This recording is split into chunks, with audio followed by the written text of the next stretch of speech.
Tensyon sa pagitan ng mga pulis at grupo ng mga kabataan. Tuloy-tuloy sa gitna ng pagkilos protesta.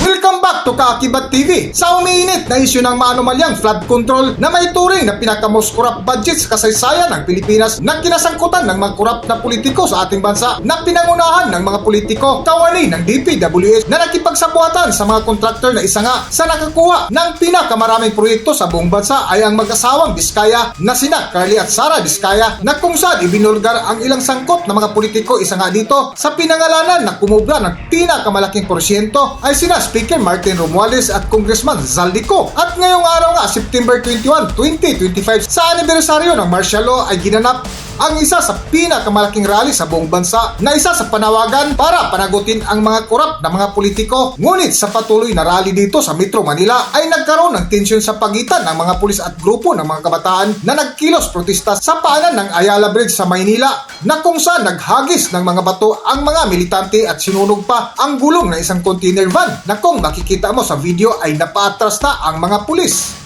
Para sa buong kwento, narito ating panoorin ang video. Ito yung mga pulis.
May bato sa dulo, tinalo na sa mga shield ng mga pulis na nagtatakip lamang at hindi gumagante. Kung maririnig yung mga lumalagatok na yan, ay pawang mga bakal, mga bato sa bagay na inihampas dito sa mga pulis, pati yung barrier na gamit nila. Ayan, ipinagsaya sa mga pulis, tinalo pa. Tinalo pa. Oh my God! Ayan na, gumagamit na ng, atrasan tayo gumagamit na ng fire hose. Ito mga bumbero na nasa likuran nito mga pulis. Ito yung kanto ng Romualdez at ng Ayala Boulevard kung saan nagkalat dito. Ito yung mga kanina pa tinawag ang atensyon natin na may nagsabi na bantayan itong mga kabataang ito nakaitim na t-shirt na may mga takip pang mukha, may mga suot pa yung iba na mga face mask na tila baga sasali sa isang palabas. At ito nagliliparan yung mga bato, may mga bote at iba pang matitigas na bagay. Yan ang ipinapaulan nila. Dito kasi sa may bahagi ng paanan ng Ayala Bridge at ng itong Romualdez ay may iniharang dito na isang container van. Kung dapat kakamali, isang 20-footer container van ito at isang trailer ang nakabalagpag dito. Hindi sila pinapayagan. Ito mga pulis, hindi gumagalaw, nananatiling nakatakip lamang nung kanilang mga shield. Walang utos na sila ay kumilos sa kabila nung ginagawang patuloy na pagbato. Babalik tayo, malapit tayo ng konti para makita lang itong nangyayari ngayon. Ang atake, may sinugod na. Lalo na sinugod pa ng mga kabataan. Yung iba nasa ibabaw na ng container, umatras na yung mga pulis dito sa kabilang bahagi. Itong Ayala Bridge, nagatrasan sila sa tindi ng mga pambabato. Napatas na inako, pinadyakan pa yung shield. Hindi na, mas tumindi pa. Para-para pa ng binabato yung mga pulis. Para-para pa ng binabato yung mga pulis. Na napatas na ngayon. Lalo pang nanggigil itong mga kabataan. Lalo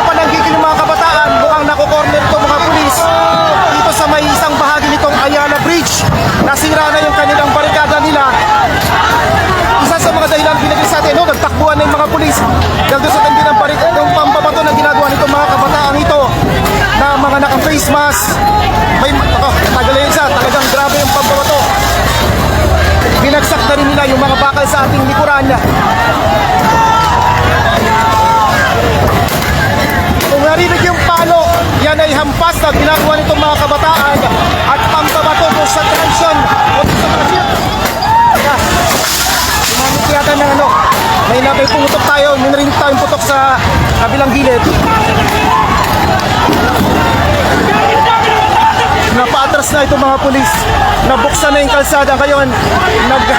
Nagsusubok silang mag-re-establish ng posisyon. Umaabante yung ilan sa mga pulis.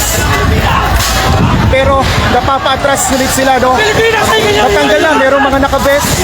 May mga vest yung ilan sa mga pulis. May mga helmet na nahulog na rito. Pinoprotektahan nyo! Pinoprotektahan nyo! Huwag kayo mong baral! Yun, no? Merong shield na dinampot sila. May isang kasama rito. May isang kasama doon sa marinista na nagsaoli ng shield. Sinuoli rin nila yung isang bag ng pulis. Merong mga umaawat. Sa mga kabataan, may mga umaawat na rin. Medyo na nagkaroon ng konting pagtigil. May mga umaawat na dito sa mga kabataan na pawang mga lalaki.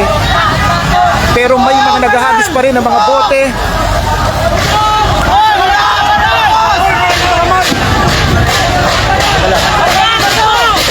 May mga sumisigaw dito mga kabataan na huwag paputok ng baril, pero wala tayong nakita yung nagpaputok. Pero sa kabila nung may mga sumisigaw sa mga kasama nila na huwag mabato, tuloy-tuloy pa rin sa pagbabato yung sa mga kabataan na naririto sa paanan nitong Ayala Bridge. Isa sa dahilan, ayon na nga sa mga nakausap nating pulis kung bakit binarikadahan ito, ay dahil sa ayaw nila itong madaanan na partikular na dahil pagbaba ng tulay na ito bago ka makarating ng Menjola, ang unang madadaanan ng isa sa mga gate ng Malacanang at ang unang tanggapan na madadaanan ay ang tanggapan ng Department of Budget and Management. Ito may dumampot pa ng mga halaman. May kaso kayo sa iyo ka rin! Umaatras pati yung SWAT, umaatras pati yung SWAT. Umatras, nakaakma na isang SWAT. Pero lumalapit itong mga kabataan. Babaril na! Babaril na!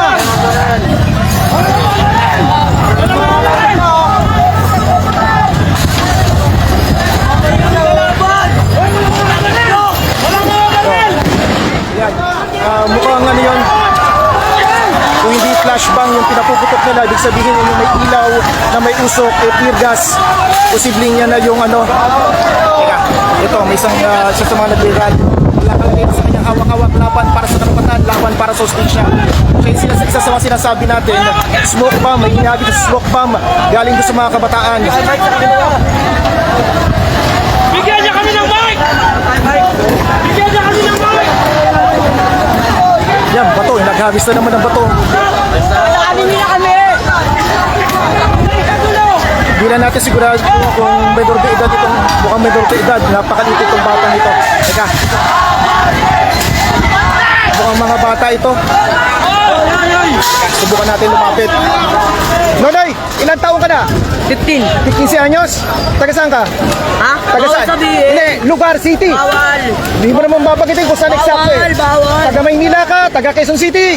Maynila. Maynila, okay sige, go. Ano Yan, 15 anyos. Wala, tinatanong ko lang kung taga saan ka. Maynila ko natin Okay, naman. go. Wag mo na bagitin kung saan exact lugar. Ayan, nagpaputok na ng Ayan, nagkabatuhan na naman. Maabante na yung pulis. Teka, nagre-establish ang posisyon.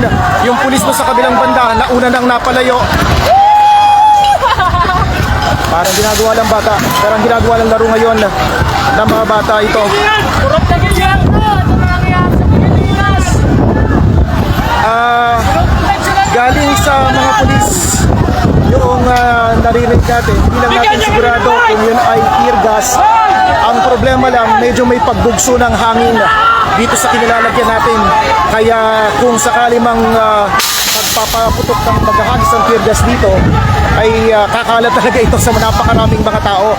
Ang sinasabi lang sa atin, pagkakatandaran natin sa ganyang klase ng mga bagay, flashbang, yan yung pag pinaputok mo, may bahagyang usok pero maliwanag yan at may ingay. So parang pan-distract, pang-disorient ng mga tao. Yan yung ginagamit kapag may mga ganito klase ng aktibidad para masira yung anumang aktibidad ng mga grupo. So teka, ito tinatabihan nila yung mga bakal. Mayroong isang pulis na nag-utos doon sa mga kabataan, ipinatatabi na ito mga bakal ito kasi magkakasakitan pa at para wag na rin magamit pa dahil yung ganitong bakal, yung parang chicken fence ito na pinangbabarikada, ito yung ipinampalo nila doon sa mga naka-shield na mga pulis na kanina nakapwesto, hindi gumagalaw itong mga naka-uniforming mga pulis na hindi bahagi ng CBN unit, nakamasid lamang sila at naghihintay ng mga susunod na utos mula sa kanilang pamunuan dito sa Manila Police District o kaya naman ay sa NCRPO. So ito mga bata, umabante na yung karamihan. May mga nakataas ang kamay na nagsasabing wag tigilan na yung pagpapuputok, pero umaabante sila. Teka, may mga nagbabato habang may nagsasabi na wag magbabato. Meron pa rin mga nagbabato na mga kabataan. Samantalang itong mga pulis na nasa harapan natin hanggang sa ngayon, balot na balot lamang ng kanilang shield. Walang gumagawa, walang ginagawang aksyon hanggat walang utos sa kanila. Maliban na lamang doon sa naunang inilabas na maximum tolerance ang gagawin sa mga kabataan. Ayan. Yan, marinig nyo, may sumisigaw ng wala-wala. Sinasabi nila, tigil, huwag magbabato. Pero iba ang nangyayari. Habang may nagsasabing wag, meron pa rin nagliliparan. Kaya hindi ka pa pwedeng umabante. May mga pulis na umatras na.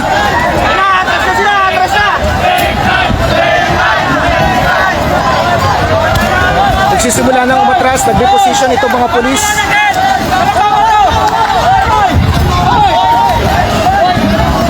Kung makikita yung mga bato, mga tipak-tipak na mga bato, ito may mga nagbabato pa rin.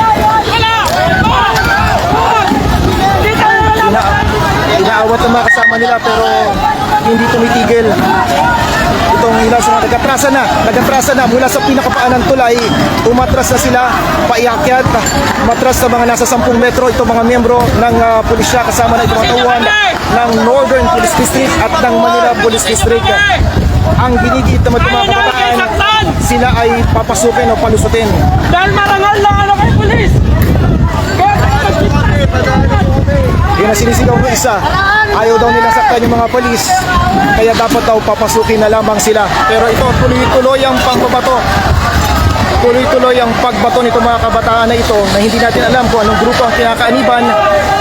At batay na rin sa nakikita natin at pag-amin ng isang nakausap natin, menor de edad, yung kasama sa nagsasagawa ngayon ng gulo at karahasan sa bahaging ito ng Ayala Bridge dito sa Maynila. Nagatrasa na ng tuluyan, umatras na ng tuluyan yung mga pulis. Doon na sila malapit sa itaas na bahagi nitong tulay. May mga kasama sila na humaharang na pero hindi pinapakinggan. 3 lalaki ito humaharang, sumisenyas na wag pero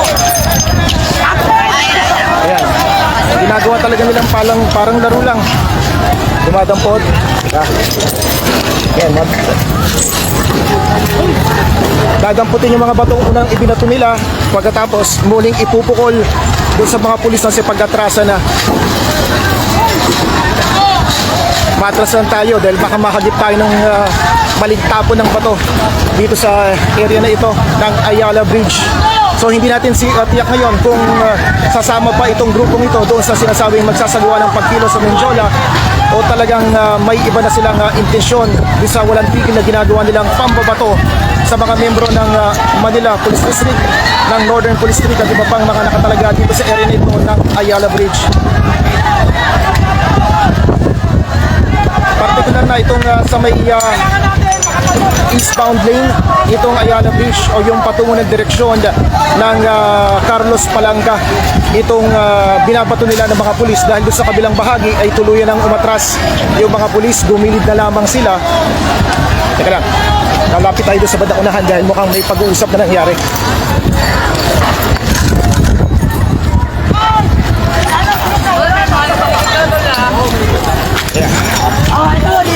Ito, may nakapwesto rin dito sa gilid. Pero nasa gilid na.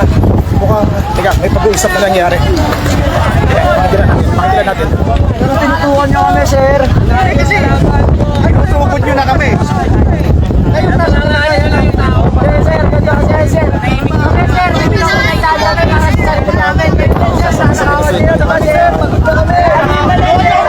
Tulungan na ka na kami, sir. Ang pinaka, sir.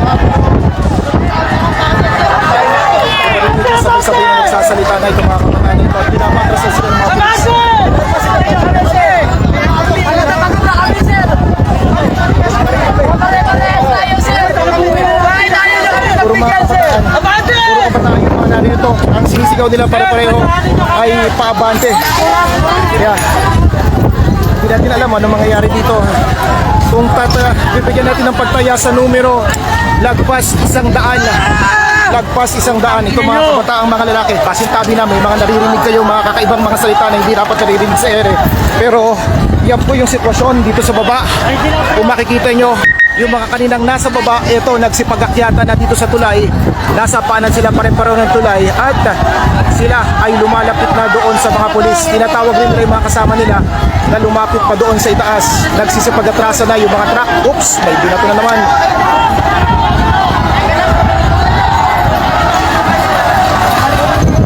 Doon sa mga kapuso po natin na bukod po sa radyo, tayo po ay naka-live din sa social media account ng Super Radio DCWD para makita po itong nangyayari ngayon dito sa paanan itong Ayala Bridge. Itong tulay na ito ang napupunay dito sa bahagi itong kalye, itong Ayala Boulevard. Ito yung paaralan na, o itong kalye kung saan naririto yung Technological University of the Philippines at the Philippine Normal University. At ang pagbaba ng tulay na ito sa may Carlos Palanca, naroon ang tanggapan ng Department of Budget and Management at ang unang gate ng Malacanang, o yung unang gate papasok ng Malacanang. So naririto na, umapit na, dinikitan na ng mga kabataang ito ang mga nakabantay ng mga pulis at may ilan pa rin patuloy na nagbabato. Hindi natin alam kung aatras pa itong mga pulis na ito habang patuloy ito namang nararanasan natin. Lumalakas na yung pagbugso ng hangin sa mga sandaling ito.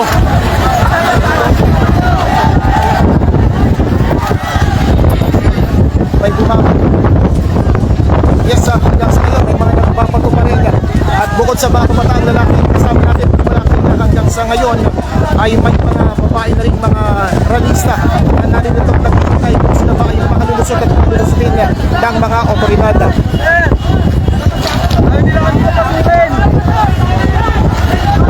Saan ang tungo nyo, Tol? Malacanang, sir. Malacanang kayo, hindi Benjola. Malacanang. Dahil Malacanang, susunugin namin yung Malacanang. Huwag di na pinapasok. Ito, o yan. Huwag di na Sila yung pinapasok. makasama doon. Susunugin namin yung Malacanang. Ilan sa mga kabataan na rin ito ngayon na mga nagsasagawa ng protesta. Ma, nandito na ako, ma. Wala kang alam na, nandito ako. Tanungin mo ako ng mga... Okay lang. Kaya nga na lang. Tatanong lang pala. BGB. Kailangan mo ba akong pilitin? Yun naman pala. Salamat. Okay, sige. So yun, ilan sa mga kabataan, may mga humihiling na makapanayam. Pero narinig na natin yung mga kasama mo, Tol. Relax na lang. So, Pero kung kanina pa kami hindi pinadaan, okay lang ako sa akin eh. Tol, huwag kang huwag kang magpakita ng dirty picture. May mga batang nanonood.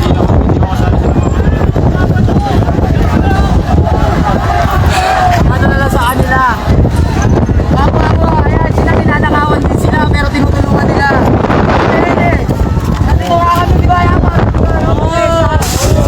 Ilan sa mga kabataan? Ninanakawan din yung mga pulis na yan. Kapag bagyo! Ninanakawan din yung mga pulis na yan, pero tinutulungan pa nila. Eh kami mga mahihirap, walang trabaho. Ito yung negosasyon ng mga kabataan. Gusto lang namin ng kinabukasan, sir. System! Sobrang taas na tuition fee! Marami nang mamamatay sa lepto! Pwede ka magsalita. Dahil sa flood control na ginagawa nyo! Okay, may mga batang nakikinig. Okay? Sige. Makakarap lang namin sa kinabukasan, sir. Gusto rin namin maging pulis, sir. Tama! Pag-aaral sa taas ng tuition fees. Pati nga niya. May isa, pinapakita sa atin ngayon, pinunta niya yung papel, ang nilagay niya, we need leader, not dealer. O yan. So yan yung, Tol, salamat ha. Yan ang pinakita niya, kasi kanina merong kalamaning salita na hindi maganda para sa mga bata. At sa mga bata, Ayaw na namin ang paghihirap! medyo pumayapa.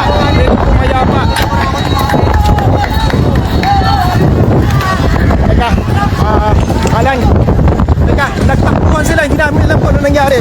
Teka, nangyari, nagkatakbuhan sa kabila, bumabato sa may Romualdez. Yun ang pinabato nila, yung mga pulis na hindi naka-shield.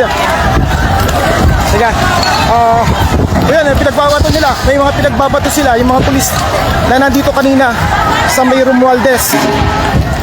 mukhang nagtakbuhan dahil ayun, may mga pulis na dito sa Romualdez. Alan, yes Alan, oo.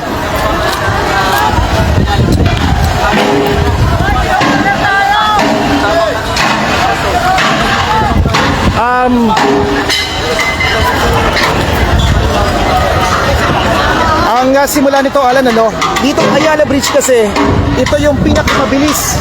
Teka, lalayo lang ako ng bahagi kasi pinapalo itong trailer. Itong Ayala Bridge kasi, galing ng Luneta, ito ang pinakamaikli o pinakamabilis na pwedeng daanan papunta ng Malacanang. Kaya ito isa sa titingnan nating daanan sa halip na dumaan sila ng Quiapo o kaya ng Santa Cruz papunta ng Menjola, ay dito talaga pwedeng dumaan.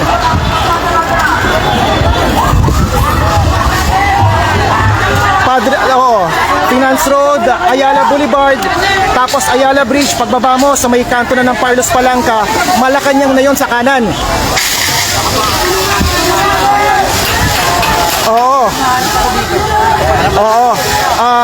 Kaya tinignan natin itong lugar na ito. Kanina inikutan natin ito at nakita nga natin may container van, may trailer na nakaharang at may isang katerbang mga truck ng pulis at mga bumberong nakapwesto dito. So inikutan natin, sabi natin hindi na ito madadaanan ng mga ralista kung sila ay magpupunta ng Menjola.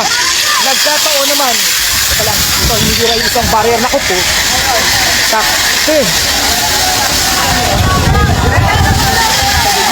Mahigit isandaan ito. Mahigit isandaan. Oo, mukhang gagantihan nila yung mga polis. Nagtakbuhan yung mga polis kasi hinila na itong mga bata. Alam mo yung parang chicken fence, tapos nakakabit sa bakal. Naku, ipinalo na rin isang helmet na nakuha nila. Kinuha nila yung mga barrier na yan. Tapos hinila nila para habulin yung mga pulis. May mga lalaki na ngayon dito na magkakasama. Hindi pa sila nakakalusot, pero merong ang hinala namin dito. Ito, may hindi natin alam kung pulis din ito, pero meron nang kinuha. May isang kabataan, kabataan ito, dinampot. Nakikipaghabulan ngayon, nakikipaghabulan. Nagkakahabulan. Nagkasuntukan na. Ay, bato, saglit. Ay, ito.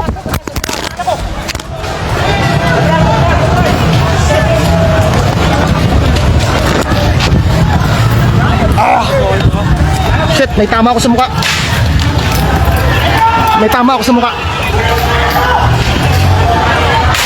Oh my God. May tama ako sa mukha.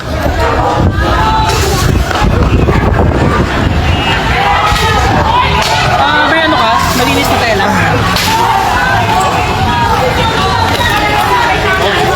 Tip lang meron ako. Nagkakaano pa? Okay lang. Kailangan ko lang ng towel. Kailangan ko lang towel. Puputok ba siya?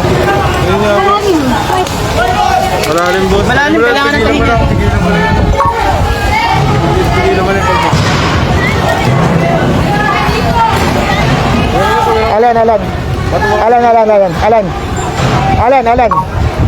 Alan, balik ako, Alan.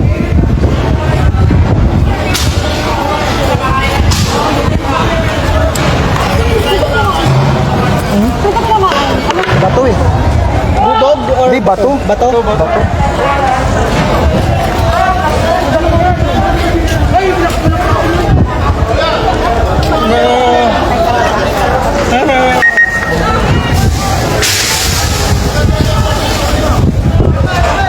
Mama. may nakapwestong medic dun sa hotel. Ilagyan mo lang ng friend.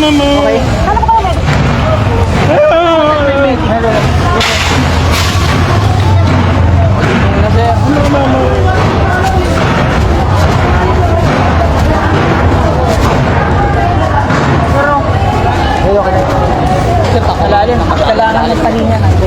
Kailangan mo pa ano agad yan. Kailangan natin ng medic. Medic saan ba yung medic? Katapat lang kami.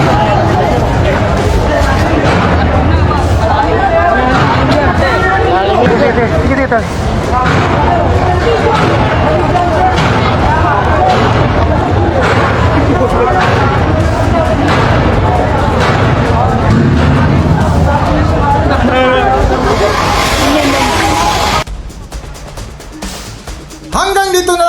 ating video at kung nagustuhan nyo, huwag kalimutan mag-subscribe at pindutin nyo na rin ang notification bell para ma-notify ko sa ating susunod na video. Maraming salamat!